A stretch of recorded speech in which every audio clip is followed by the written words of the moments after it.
Hey guys, this is Yoda. In this video, we'll go over a bunch of the new changes recently announced for 11.1. I'm not going to be able to cover all of the changes since there are so many, but we'll go over the highlights here. Start off with the Mythic Plus changes. So there's a few changes to the system. First of all, keys below 12, as long as you have a 2850 rating, which I think is like all 12s. Keys below 12s no longer deplete, which is kind of nice if you're gearing up, but doesn't really change anything for high keys, since, you know, high keys by definition are higher than 12. There's also Zalatas Guile has been redesigned, now causes keystones below level 12 to increase health and damage by 12% instead of 10%. I believe that is going to make the jump from 11 to 12 a lot less steep, which is kind of nice. I'm not sure how it's actually going to affect the scaling in high keys. We'll have to test this on PTR. Also, there are some new affixes for the low keys. I haven't really looked into them because I don't really deal with those that much. All right, next, the hugest change of the patch. Augmentation Evoker no longer buffs tanks and healers. If you look at statistics for the last like 4 seasons since Augmentation Evoker has come out, it's been extremely dominant, having a slot in almost every key that's been done in the top like 500 for every single season. This change is hopefully going to change that. Aug Evoker, one of the main reasons it was being brought is that it buffs tanks and healers. So like anytime your tank was getting tank checked or a healer is getting heal checked, you know, having an Aug Evoker in the group just made that happen way less often. With this, that is still going to somewhat be a thing because, you know, they still have blistering skill, they still have potent magic, still have rescue shield, Zephyr, shifting sands, etc. But you know, total HPS throughput from your healer and some tank abilities are not going to be affected as much. So I would say Aug Evoker is now no longer going to be mandatory. It is potentially still going to be very strong, depending on tuning, but that's the key, right? It is now vulnerable to tuning, whereas before it was basically just going to be auto-include every season for the rest of Mythic Plus. So I would say it's definitely getting a bit worse, but you know, it's not dead, it's just not required. Very good thing. A lot of people are very happy about this. Next, the tier sets were announced. So they announced that the 4-piece tier sets are going to be, or sorry, the 2-piece tier sets are going to be shared by all classes of the same role. So all the ranged DPS are getting something called Jackpot, all the melee are getting Winning Streak, all the tanks are getting Luck of the Draw, and all the healers are getting Insurance. So the casters are very happy about their tier set, which is Jackpot. Basically every time your damaging skills have a chance to hit a jackpot, which does something cool, and then whenever you do your major cooldown, you always proc Jackpot, which is awesome. Like whenever you want to do damage, basically you're always getting a proc, which is nice. The 4 sets are unique per class. I think all the tank tier sets are interacting with Luck of the Draw, but that's not necessarily true for all the other specs. So go over the other ones now. So Luck of the Draw is for tanks. Every time you take damage, you have a chance to proc it. It gives you a cooldown for 4 seconds. I believe this is a typo. This should be Icebound Fortitude. Damage on increased by 15%. For some seconds after Luck of the Draw activates. It's different number of seconds for every tank. Also, apparently after looking at the data, the tanks have a different proc rate for this. So Blood and Vengeance, I believe, were at 1.5 procs per minute, and Brew was at 2 procs per minute. Everyone else was at 1 proc per minute, which means Brew is benefiting a lot from the tier set, just like randomly from having 2 procs per minute. VDH had a really good benefit from the tier set, and Prot Paladin, once we see the 4-piece, you'll see how strong it is. So we'll go over all the tanks now. Luck of the Draw, so whenever you take damage, you have a chance to proc it. For Blood, this 4 set doesn't seem that good. Luck of the Draw is a 2-second increased duration, so this goes up to 10 seconds, which I think every other tank just has 10 seconds baseline, so lol. Also, whenever it's active, Death Strike costs 2 less rating power and can strike up to 2 additional enemies. I think this will be decent for, like, you know, 3 target cleave randomly, but it's not increasing your defensive power enough, or at all really, so you're just really getting the 2 set. So Blood, I would say, does not have a great 2 set. Vengeance did get a very good 2 set in my opinion. So every time you take damage, you have a chance to proc Metamorphosis.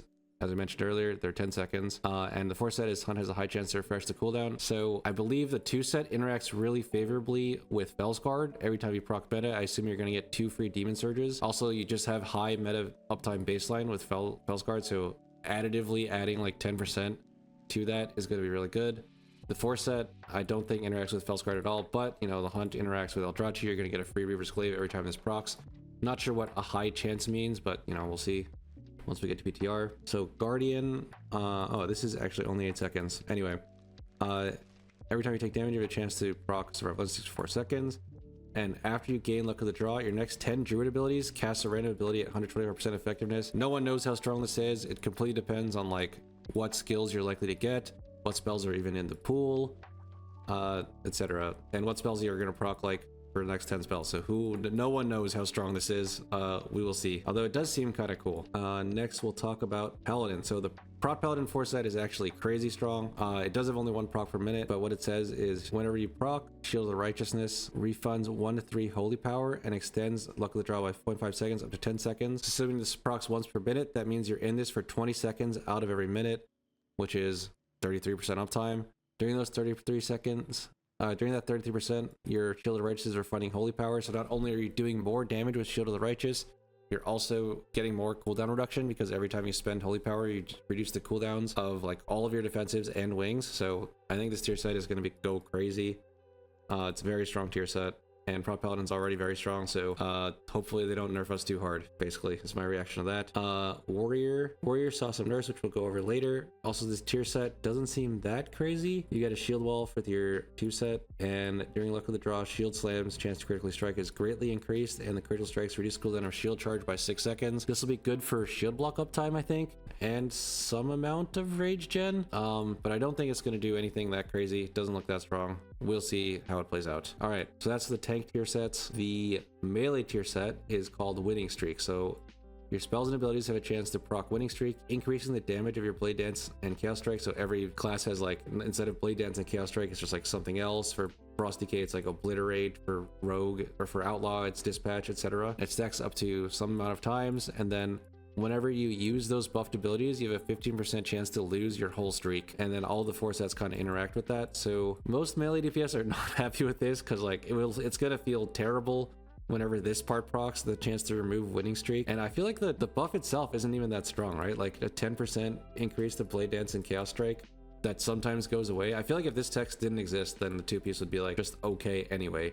So I don't know why it has to exist. I feel like it'd be okay if it just fell off like by running out of time rather than procking like this. Hopefully they do that change. We'll see. And then healers got Insurance, which is whenever this is on a person, if whenever someone that has Insurance drops below 40%, it procs and heals them a little bit. And I believe most of the healers are something that interacts with it. So for instance, Life Limb has a chance to apply Insurance, and whenever it's consumed, it leaves this on the target. So I don't really play healers, so I'm not exactly sure how strong this is for every healer, except I think the Holy Paladin one I did glance over, and it is quite strong. So the Holy Paladin one is Divine Toll applies insurance, and also Divine's cooldown is reduced by 1 second every time you spend Holy Power. That part seems pretty good. Don't really play Holy Paladin that much, but that does seem powerful. Divine Toll is quite a strong cooldown. All right, so that's the tier sets. Quick rundown. If you want to check on Wowhead or various other WoW websites, all the tier sets are listed. I think Red Paladin also has a really good tier set, and so does Unholy Decay and Fire Mage. Those are look like the 3 strongest tier sets. All right, next we'll go over some patch notes. So on top of the tier sets, the classes got some notes also. Frost Decay and Unholy Decay survivability got a little bit nerfed. Better Third War reduced. Null Magic reduced. Permafrost nerfed. Some Unholy quality of life changes and some pretty big DH changes. So Havoc DH got some big changes to their talent tree, their spec tree. I'm not sure what the end result of this is going to be, but it could be strong, could be weak, who knows. Vengeance Demon Hunter saw some buffs. Demon Spike duration increased to 8 seconds, and Cycle of Binding is now triggered by Sigil of Flame and reduces Sigil skill cooldowns by 5 seconds. I feel like this is a massive buff to Cycle of Binding. We'll probably go back to playing this a lot, and may be able to drop FTD. You can probably just play Extended plus having this. So your Extended will go to 10 seconds now. Not sure exactly how it's going to play out, but I think you'll probably want to play Cycle of Binding and Dark Lair Boon and Extended Spikes. So we'll see how that goes. Druid saw massive reworks on their class tree, and they are really good changes. So this is a quick look at it. If you'll notice, a lot of the things that were like blocking useful talents that you wouldn't use before, for instance, Iron Fur used to be like fear or something. You would have to talent Iron Fur to get to Thick Hide. You no longer have to do that. You can get to Thick Hide through other stuff. You no longer have to take like a bunch of useless talents to get to talents you actually want. So that's super nice. On top of that, there are a few changes to note. So I believe this talent, Fluid Form, now also applies to Skull Bash, so you can cast Skull Bash even if you're not in cat form, which is awesome. Kick is no longer global for Rest of Druid. There's also this talent, which is kind of interesting for Druid of the Claw and Rest of Druid. They also got Symbiotic Relationship, which is this. It's like a mini beacon you can put on someone. I'm not sure how strong it's actually going to be. They also got this Circle of the Wild. You can either get more physical damage or more magical damage. I don't think it's actually 25%. That might just be a Resto Druid thing. I think the number is different for other specs of Druid. But yeah, this whole rework on the left side is very nice. The Druids are enjoying it very well, or will be enjoying it very well.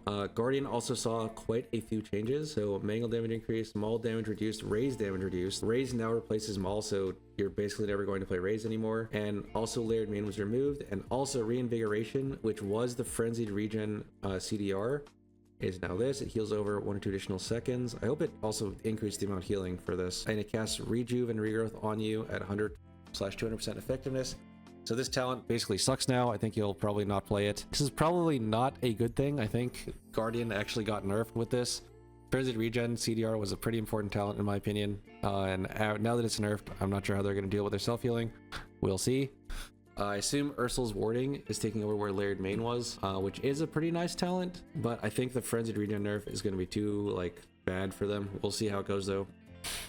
That's just my initial impression. Hunter also saw massive reworks from looking at the Hunter tree that I did earlier on stream.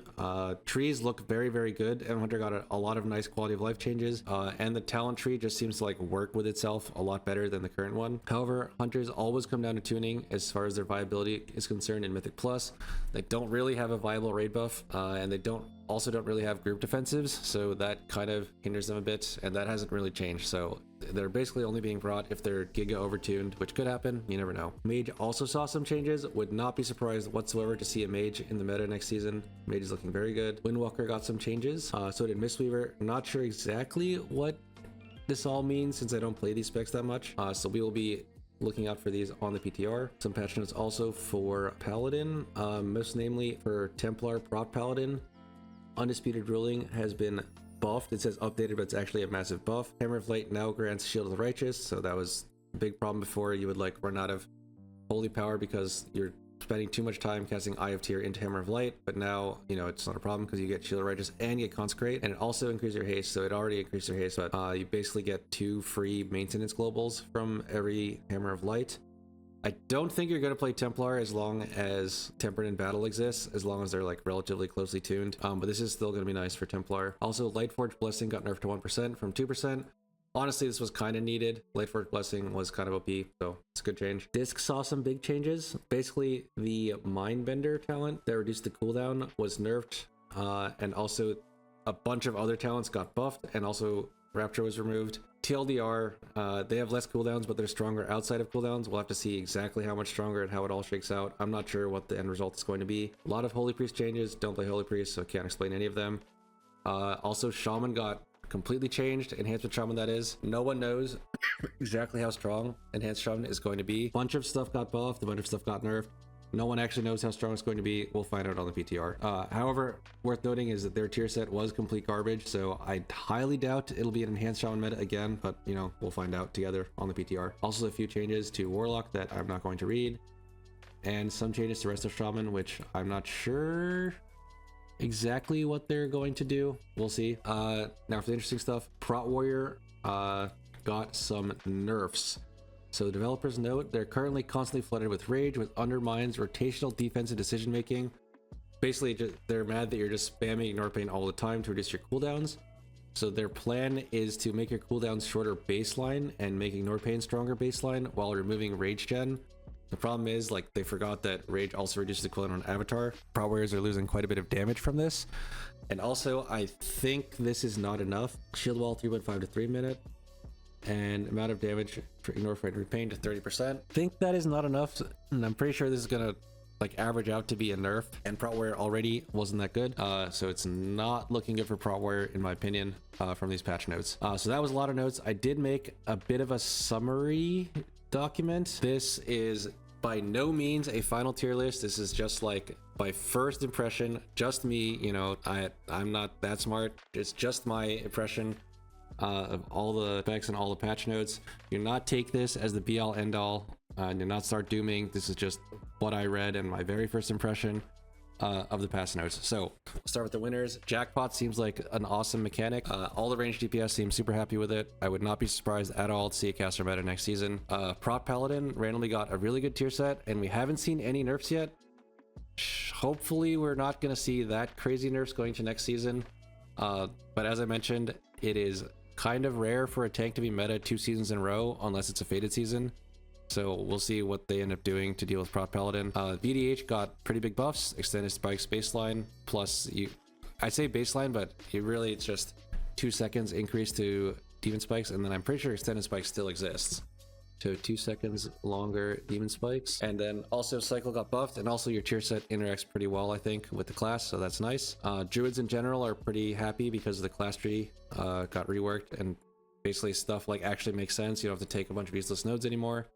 Holy Paladin, I think, also got some pretty nice patch notes, and their tier set is looking good. Things I'm unsure about are Hunters. So Hunters got a lot of talent tree changes. Classic problems that they've all had as a Mythic Plus, which is, no real raid buff and also no group defensive still exists. So they're, unless the talent tree rework makes them overtuned, which it very well might, Hunters are probably still gonna be in the same spot for Mythic Plus. Although if they do like giga damage, I could see them being brought. We'll have to see how it all shakes out on the PTR. Havoc DH also saw some changes. Also, if it's going to be a caster meta, then, the Chaos brand is kind of nice. Windwalker Monk also got a bunch of changes, which I couldn't really figure out how, if it was going to be a net gain or loss. We'll see again on PTR. Disc Priest got a pretty sizable rework. No one knows exactly how strong it's going to be. Prez Evoker, it kind of all depends on the tier set. So we're going to show the Prez Evoker tier set here. The Prez Evoker tier set is this. Whenever Verdant Embrace always grants insurance to your target and its closures by 4 seconds. What we're not sure about is if it also grants insurance if you have an echoed Verdant Embrace, which I think would make this pretty strong. So yeah, we're not sure. If it doesn't, then Prez Evoker is probably exactly where it is now, which is, not meta in Mythic Plus, but pretty good in Raid. So we'll see. Guardian Druid, I believe got nerfed based on the talent tree changes. However, some Druid class tree changes were nice. And also the tier set is a big question mark. No one knows how strong it's actually going to be. It could be completely broken. It could be terrible. No one knows. For losers, definitely Aug Evoker. Aug Evoker went from hard required to like no longer hard required. A decent amount of math has been done showing that it's not like a damage loss or anything. But again, the reason Aug Evoker was brought is because it made the key so much safer. And now it doesn't really do that as effectively, which means it's now like competing with other DPS, whereas before it was just auto included. So I would say that's a loss from where they are now. And I think it's a loss that most players are very happy with. Melee DPS in general, winning streak definitely feels terrible, or it reads terrible. Obviously we can't feel it out yet because we haven't played it yet, but every class that just has a chance, a 15% chance to just lose all the value they got from the tier set is unhappy. Some specs have like protection against it. I think these 3 have protection. Like for Unholy, you cannot lose your winning streak during Dark Transformation. For Ret, whenever you lose your winning streak, you actually get a big bonus. And I think Outlaw had something as well. So we'll see how it ends up playing out. But for now, I think most melee DPS are generally unhappy with their tier set. Frosty K and Enhanced Shaman in particular had pretty bad tier sets. I think the Enhanced Shaman one interacts with Totemic decently well, but we'll see how that all shakes out since Enhanced Shaman's getting completely reworked anyway. Blood DK is in kind of a bad spot right now on live, and it kind of needed like this patch to rescue it, and it's not getting rescued, so unlucky. Prot Warrior also not in the best spot on live. It was kind of strong at the beginning of the season until people started playing Prot Paladin, and it also, in my opinion, got nerfed. And then also the tier set is not great either, so Prot Paladin is not, or Prot Warrior is not in a great spot. Brewmaster, I originally thought wasn't in a great spot, but after checking the leaderboard, there are some Brewmasters doing decently high keys. Also, their tier set randomly has 2 procs per minute, whereas most other tanks have either 1 or 1.5. So Brewmaster, I would say, is actually looking okay, so I removed them from the losers list. So this is the preliminary summary. Please do not take this as like the be-all end-all of the patch notes. The PTR isn't even live yet, so no one really knows what's going on. A lot of patch notes were dropped, and it was a lot of reading, so this is basically the impression I got from reading all of them. All right, that's gonna be the summary. Thank y'all for watching. Peace out.